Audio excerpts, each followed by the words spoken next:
Welcome to the first episode of a new 6-part series that will be taking a look at the most underplayed commanders in Magic. Today we're going to take a look at all the mono-black commanders that could use a little more time in the spotlight.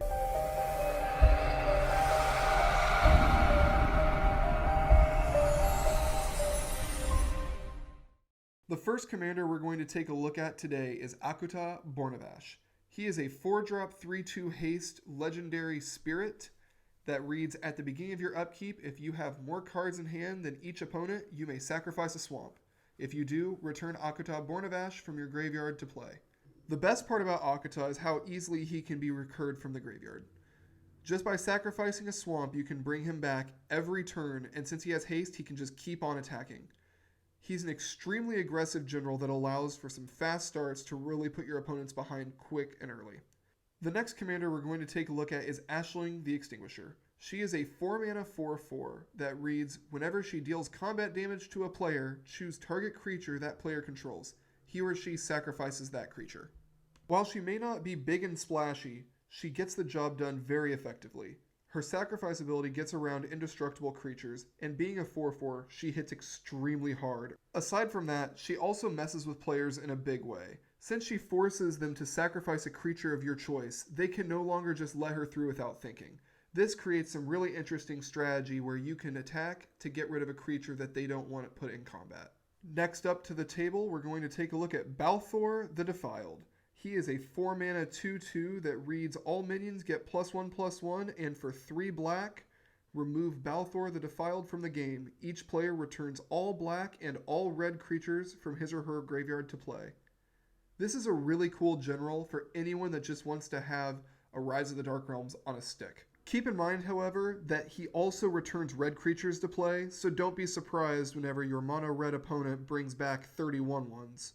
This shouldn't be too much of a drawback considering a mono-black commander deck probably has enough removal to handle anything.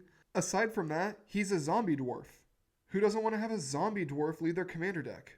Number 5 on our list is a commander that's been beating my face in for years at our LGS. His name is Greel Mindraker. He is a 5-mana 3/3 that has the ability X and a black and tap. Discard 2 cards from your hand and target player discards X cards at random from his or her hand. This card is always a backbreaker. Every time it's played, every game. If you don't know why, it's Mind Twist on a creature. If you've never played with Mind Twist, I promise you it's not very pleasant. Greel really excels in any discard-based deck, while still providing plenty of utility against that deck that's drawn way too many cards that game, as well as any blue deck in general. You've probably seen the next commander's vault, but Lim-Dul, the Necromancer, is a 7-mana 4/4 legendary human wizard that reads, whenever a creature an opponent controls is put into a graveyard from play, you may pay 1 and a black. If you do, return that card to play under your control.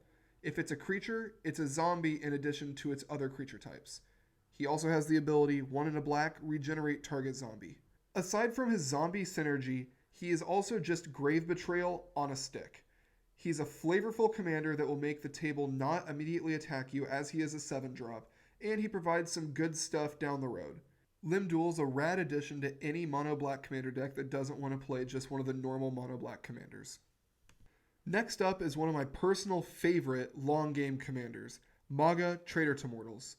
She is an X and 3 black 0/0 commander that reads, Mogga Traitor to Mortals comes into play with X +1/+1 counters on it, and when Mogga comes into play, target player loses life equal to the number of +1/+1 counters on her. She's nuts. If you can generate infinite mana, you can just kill one player right there. Aside from that though, it loses life, so it's much harder to be prevented than dealing damage. Mogga's a really cool commander because you can cast her for 1, or you can cast her for 1 million. She does a really awesome job at being a commander at any point in the game that you could use her at. She is definitely one of the stronger mono-black commanders if you know how to use her. Next up is the closest to a group hug commander that mono-black has in Sizeon, Perverter of Truth. He is a 5-mana 6/5 that has, at the beginning of each player's upkeep, that player loses 2 life and draws 2 cards. Sizeon basically boils down to Sign in Blood every upkeep. The cool thing about Sizeon is if you pair him up with another card that deals damage when a player draws a card or when they discard cards, he's going to kill the table very quickly. The best way to think about him is mono black Nekuzar. And with that said, let's move on. The next three commanders I'll show you are probably ones you've never heard of before. Let's start with Sheera, Shizo's Caretaker.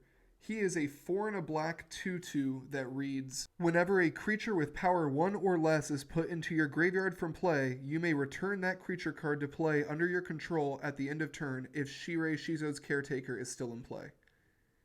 Basically, it's not hard to figure out how to build this deck. Just play a bunch of 1-power creatures and a bunch of board control and go to town. Sheera is a really unique commander that allows you to build a deck in a way that mono black tends not to build. Low to the ground and fast. Although he's a 5-drop, he will lead to some crazy recursion that a lot of decks just simply can't handle if you can keep pumping him out. Number 9 on our list is easily my personal favorite, Toshiro Umezawa. He is a 1 and 2 black human samurai with Bushido 1. For those of you who didn't play in Kamigawa, that is, when this blocks or becomes blocked, it gets +1/+1 until the end of turn, and it has the ability whenever a creature an opponent controls is put into a graveyard from play, you may play target instant card in your graveyard. If that card will be put into a graveyard this turn, remove it from the game instead. Toshiro's awesome. You can board wipe, and now you have Yawgmoth's Will for all of your instants. Simply stuffing your deck full of instants is the best way to go about this. Although you'll need some amount of way to win the game, you can usually account for him to be around for quite a while as people just like to watch what he can do. Totoro is my personal commander, and I can't say enough great things about him. He's easily the most fun commander I've ever played with, and I would highly recommend everyone give him a try. Finally, what would this list be without a Voltron-style commander? Vollrath the Fallen is a 3 and 3 black 6/4 that has the ability 1 and a black, discard a creature card from your hand. Vollrath the Fallen gets +X/+X until the end of turn, where X is the discarded card's converted mana cost. There's not a whole lot to say about him other than he's a good Voltron option and no one plays him or has really heard of him. He leads to some cool commander blowouts where he just kills you with commander damage out of nowhere if you have 4 or 5 cards in your hand. Aside from that, he also is easily the most flavorful of all the commander options I presented you today, and if you play him with the Stronghold, then, you have a flavor win, so that's not nothing. Hopefully you found a commander on this list that inspired you to want to go out and build a new deck. If you did enjoy the content, please give us a like and subscribe and let us know how we're doing. If you have a recommendation for another topic or some commanders you think we missed, let us know in the comments section below. We try to stay actively engaged with anyone who comments with us, and we can't wait to talk to you. See you next time.